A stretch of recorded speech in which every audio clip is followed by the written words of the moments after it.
everybody. Welcome out to Mountainland Supply, Windshield time of Mountainland Supply.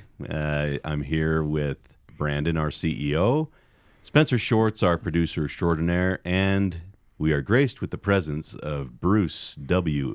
Egbert, Esquire the Third. What else? What else should we give him? CPA.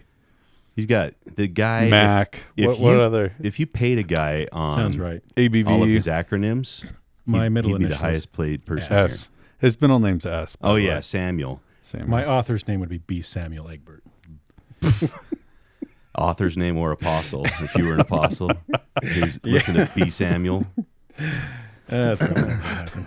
B. Samuel Egbert. Thank Fine. you for joining us. It's a pleasure. This my is author name. My author name. I haven't even thought about that. Have you? well, you'd be R. Brandon Johnson. Ooh. I already am R. Brandon Johnson. I know, but that's how you do it.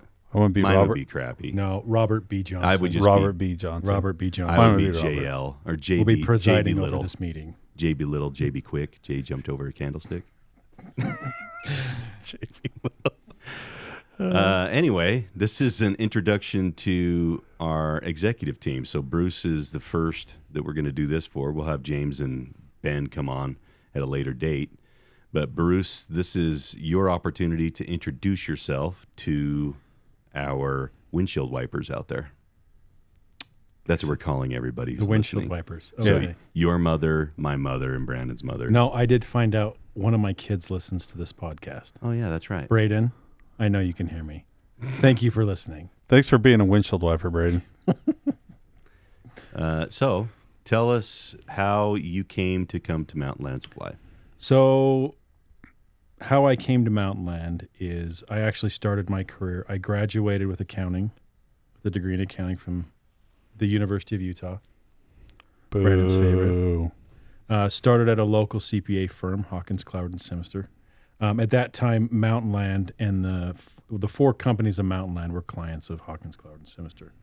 So I got a little bit of exposure to Mountainland. Shortly after I started there, the one and only Robert B. Johnson joined us, and we started our illustrious relationship, where we would share Del Taco lunch. Yep. We made it a goal for us to try to. Okay, we're accountants, so the things that I'm going to say are going to make a lot of sense to those that think the way that Nerd we do. alert. I think it was our goal to eat for less than $3 a day. Yeah. So there were certain things that you could do off-menu items at Del Taco, where you could eat for like $2.89 to be exact. Like a bean burrito, and you could add the white sauce to it.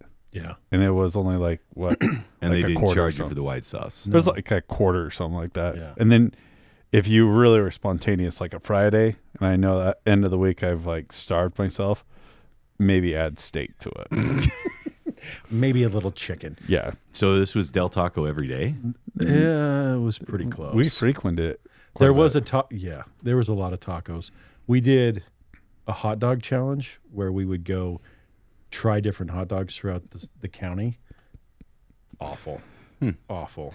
And then you wonder why you have gastrointestinal issues. Yeah, the issues that I created for myself. Your back GI then. tract is like, yeah, I remember those days, moron. Thanks for killing me. And he still does it to this day. Yeah, Let's be honest. I do. Because we were up at a conference just last fall up in Toronto. Buffet Bruce. And what was it? It wasn't Thai food. What was Oh, it? it was Thai Was it Thai food? Yeah. And you got like this soup or something like that, and like on the spice I made a bad level. decision. He's like, I'll get the spiciest.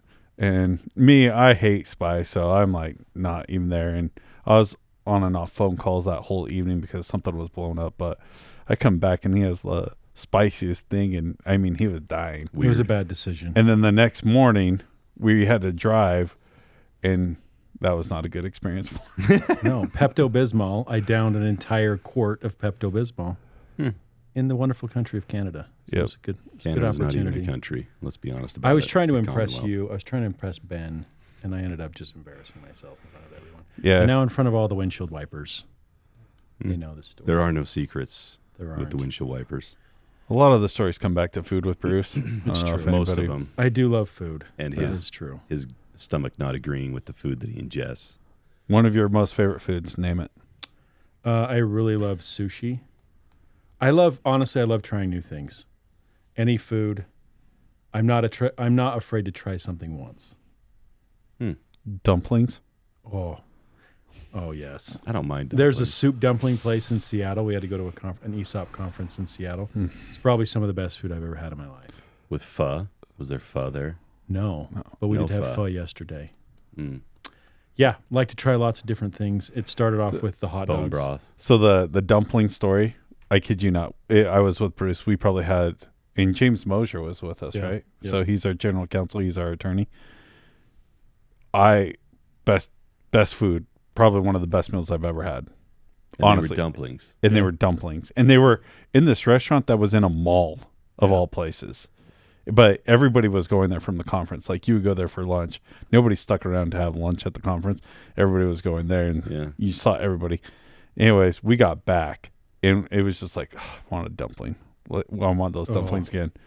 So we thought it would be smart to try and find a dumpling place around here. No, not the And same we went to thing. this place like right on the border of Orem and Provo. Yeah, Oh, I was about to puke. not the same thing. No, not even It was close. like, it reminded me of being in grade school where you had to eat everything on your plate. So you're like stuffing stuff in your milk carton, like trying to make, like the was meat horrible. was gelatinous. Oh, I forgot about that. Yeah. Stuff It in was. the milk carton. There's not very often that we go to a place where I don't eat yeah. most everything, and we didn't eat hardly anything there. Bruce usually eats his plate and then cleans up my plate and cleans up. But that place, we left a Not lot there. of food left over. It was not worth it. Disappointing. So back to your question about how I got to be at Mountainland. Del So- Taco took us down this Del road, by the Taco. way. Yeah, it did. I don't eat there anymore. You don't? No, they got rid of their dollar menu. I'll eat there. I don't I'll mind eat at Del Taco. I love Absolutely. Del Taco. Run to the border, baby. Yeah, you're going to be running somewhere.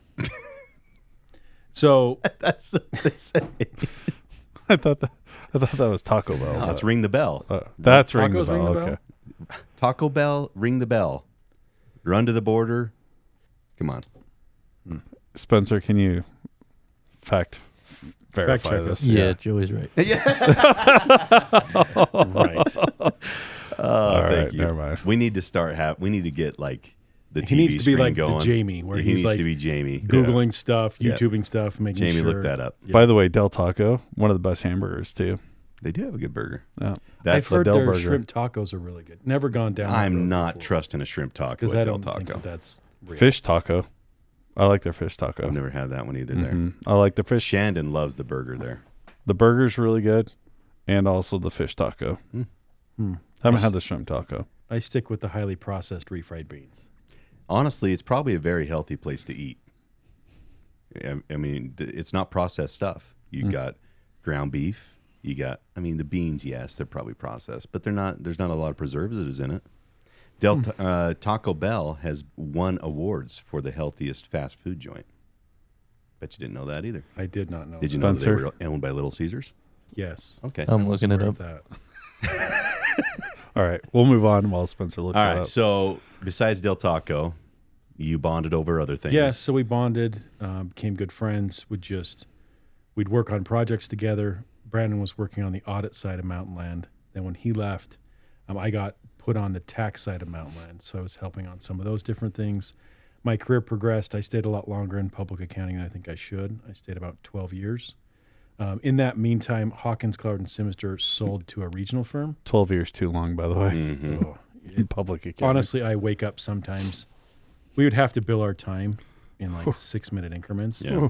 So there are moments in life where I wake up like in a nightmare of like I woke up and I have to go back to work there. Just the meticulous way you'd have to track things was that was a nightmare. painful. Yeah. I bet. So I made partner when Hawkins got acquired by Eide Bailey. I became tax partner. Stayed about 6 months, and then Brandon asked to go to. We kept in touch. We'd catch lunch probably once or twice a year. So he asked me to go to lunch. We went to Rodizio's. No, Tucano's. Was it just you and I at that Yeah, time? it was just the two of us. And I was feeling pretty good about myself. Just made partner. Thinking things are looking really good. And the conversation progressed, and Brandon's like, "Hey, I think we might have an opportunity. Do you want to come work at Mountainland?" And before I could even process what he said, I said yes. This was actually, I had Brent with me. Wasn't it the time? No, it was just the two of us. Was it just first. the two of No, us? that was at Top Golf. Yeah. No, there was time that Brent and I took you, I thought, to Taqueria And I didn't know he didn't like bacon. And so I ordered everything with bacon and everything. Who doesn't like bacon? Wasn't that? Brent Anderson. I thought that's what we talked about. Was the That was taqueria? after- yeah. Was that after? That was after. Okay. See, Yeah. Brent won't even eat bacon. I don't like bacon cooked in the house, but I love the taste of bacon. I can get that from a smell Well, perspective. Brent doesn't like chocolate either, That's true. so he's just got to. We love Brent. An interesting palate. Yeah. Yes. Okay. Sorry. So, yeah, before I could even think about it, I said yes. And then we started to talk about what that could potentially look like. And your life changed from there. It did. It did. It's been an awesome experience. I've been here about 4.5 years. And it has been, we've gone through a lot of different things in this last 4.5 years. When you think about, so I started in December of 2019. 3 months later, we were in a global pandemic. Mm-hmm. And just having to figure out, not only learning the industry, learning all the different verticals that we sell into, the product mix. Like, I don't have a lot of background in pipe or irrigation, but learning all of those on the fly while trying to help navigate a global pandemic was That's an hard. interesting experience. Well, and trying to learn the company too, Right. and not being able to go out on branch visits as much because having to work from home, Right. that type of dynamic. Not knowing people Right. within the organization, Yeah. and still trying to figure out your organization that right. you're in charge of. Yeah. Because at the time, it was kind of weird how we did it. Just to give a little bit of background to people, we knew that there was going to be a transition. Brent was going to be retiring, and that, I'd be assuming the CEO position, and Brent at the time was the CEO president. We decided, hey, we need to split that. And so the CEO, I knew I was going to be announced as the CEO, and this was a few months beforehand. And so Brent tasked me like, hey, you got to find a backfill for you. Mm-hmm. And Bruce, you're my first one that I went to, and talked to him about it. And I knew that if we could get Bruce, that we'd just be golden on this. But we had to bring you on. It was weird because we hadn't made the transition yet, Yeah. but we knew it was coming.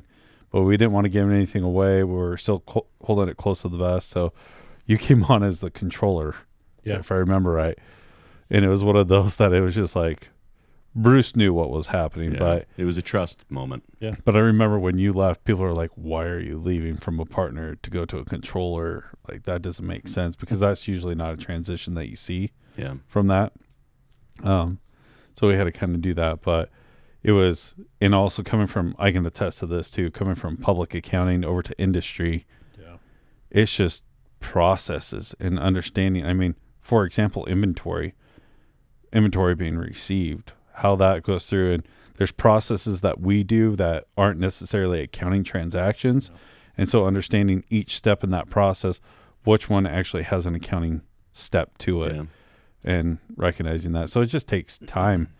And we threw Bruce in the deep end and said, figure it out. Yeah. And we were there to help you. And Yeah.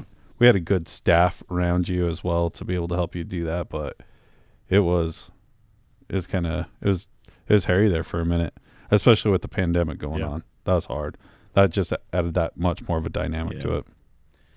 Well, and speaking as somebody who has to work with Bruce on a daily basis, Who has the privilege to work with Bruce? Is that what you said? That's what I said. Yeah. That's what I heard.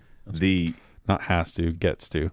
Getting to have somebody who actually has a personality who's a CPA, like to have not just you two, because you two are awesome, but to have some of your staff also that actually have personalities, that isn't all that common with the accounting world. Like I don't think people realize how blessed we are to have the people that we have at the top and within your department.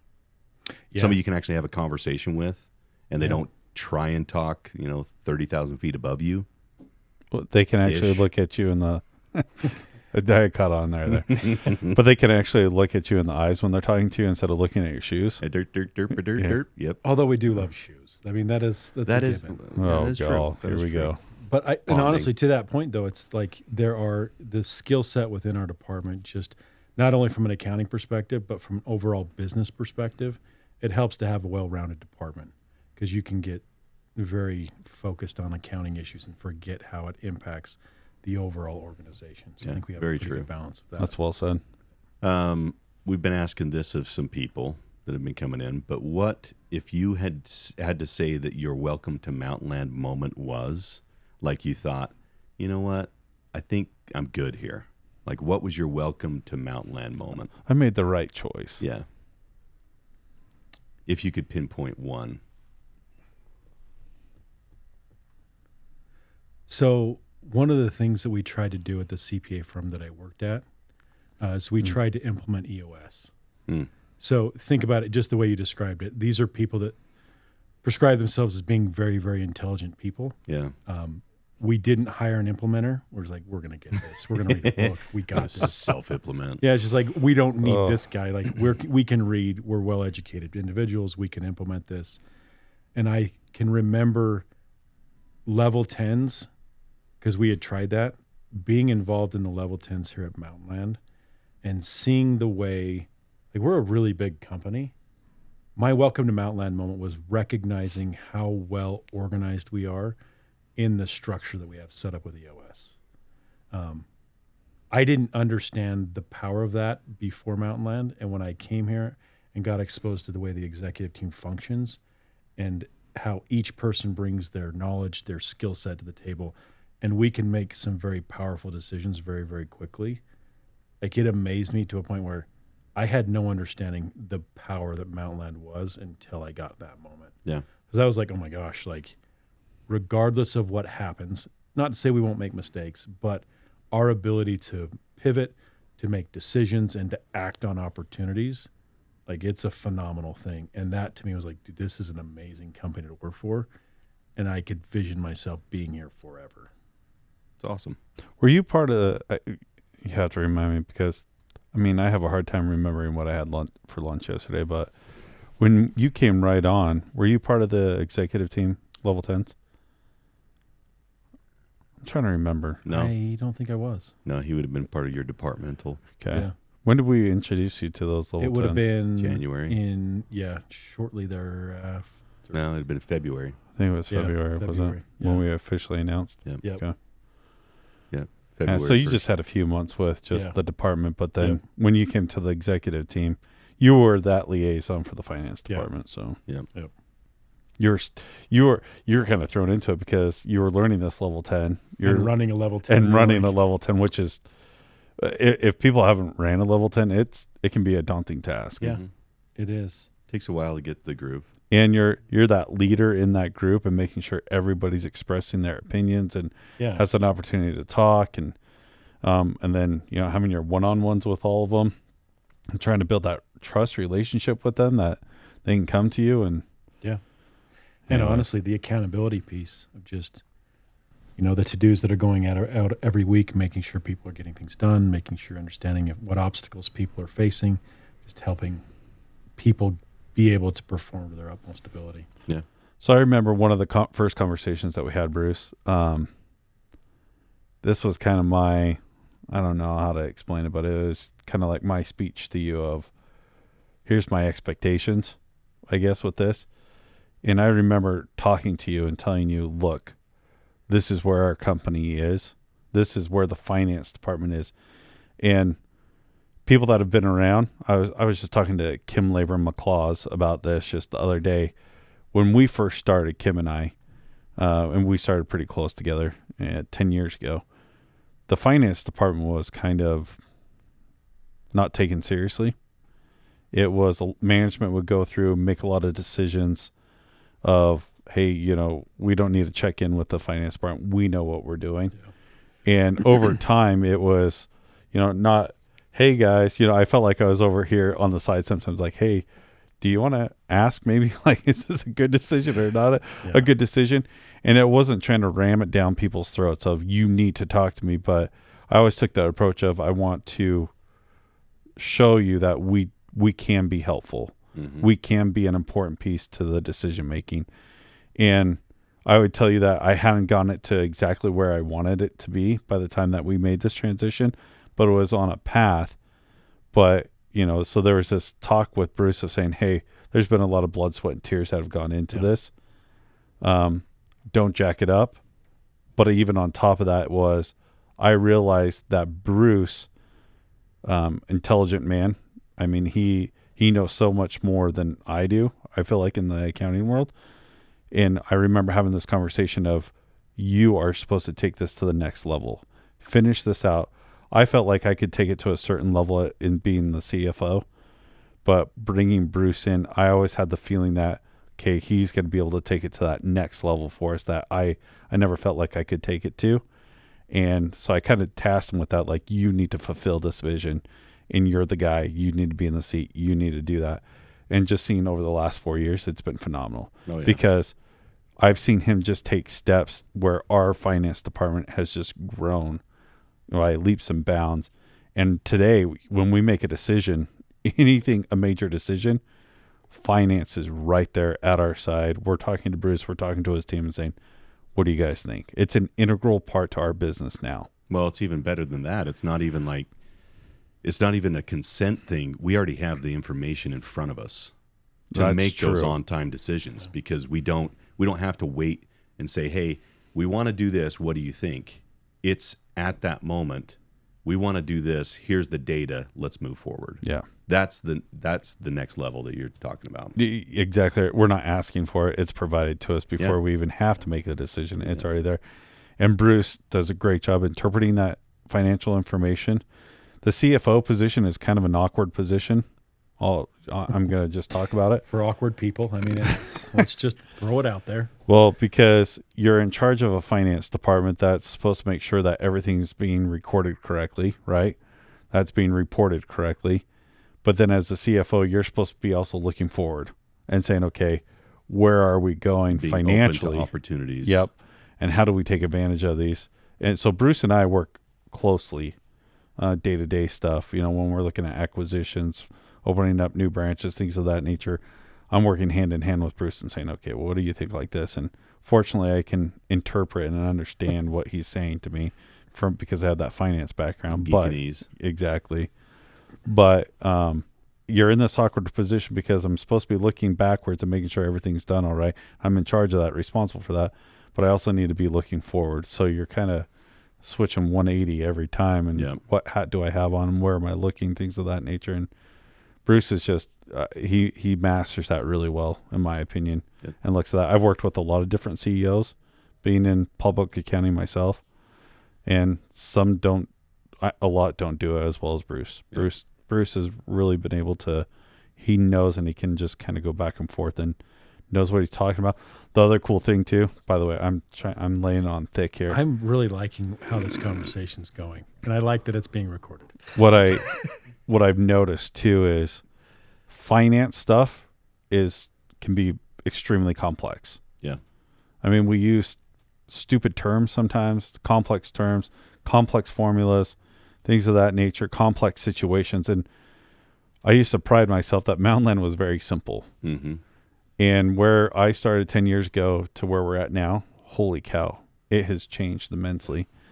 And so now, in the CFO position, I don't envy him, but you got to take these complex situations and how do you simplify them and explain them to our executive team, but more importantly, our employees, and how do you explain it to them so that they understand it? Yeah.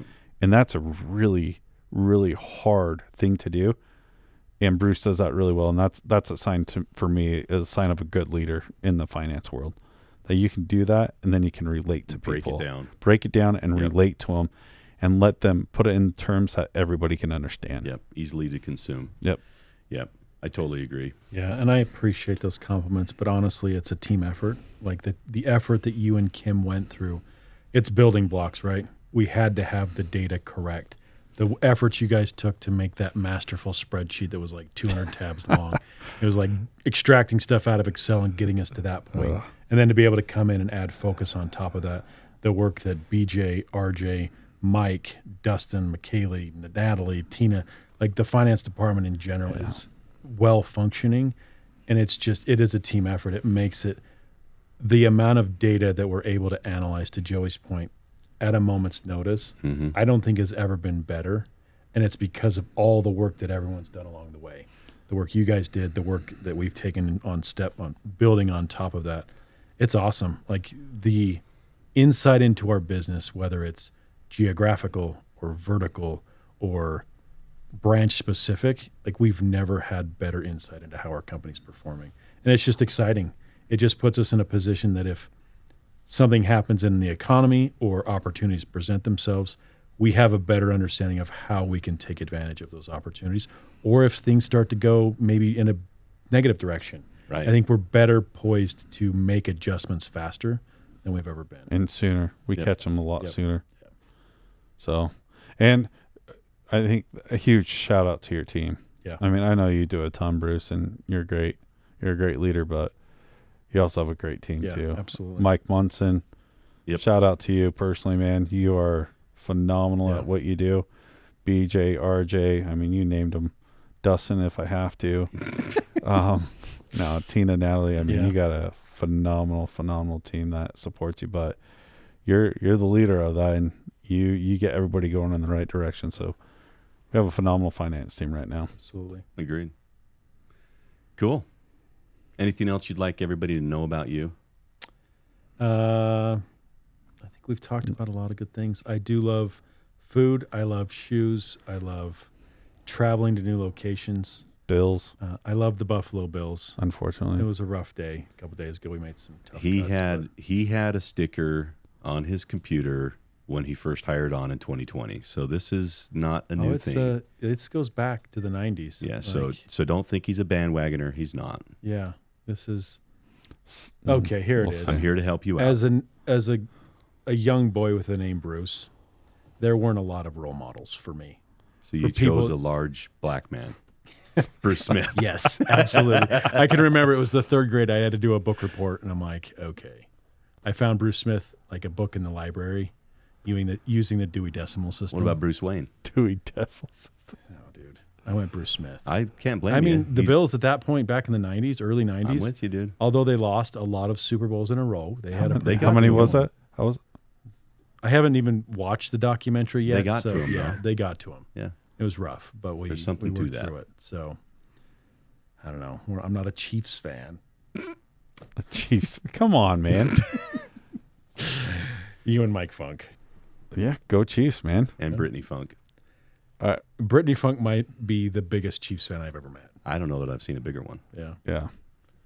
She's pretty intense. Yeah. Yeah. Good for her. She's She's a loyal from fan. there, too. Yeah. She's a loyal fan. Shout out. Absolutely. Yep. Yes, that's pretty much me. What? So before we end this, one piece of advice. Yeah. Well, if you could tell somebody one piece of advice in their career at Mountainland, what would it be? This may sound corny, but I honestly view Mountainland as the land of opportunities. I look at the progression that people have had.